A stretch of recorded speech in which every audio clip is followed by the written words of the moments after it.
What's up mga ka-good vibes? So for today's video, samahan niyo naman po akong tumikim ng ating dried fruits and vegetable chips. Ayan. So yung nauuso po natin. Isa rin po ba kayo sa naku-curious kung anong lasa ng mga dried and fruit vegetable chips? Tara po at samahan niyo po ako. Talaga namang katakam-takam at tingnan niyo. Talagang parang tunay na prutas.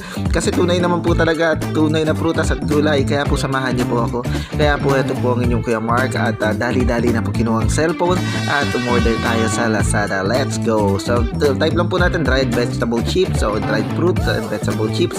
Lalabas na po yung mga result. So meron po diyang 125 grams, meron po diyang 250 grams. So ang in-order po natin is 250 grams. So 98 pesos lang po siya. One pack only.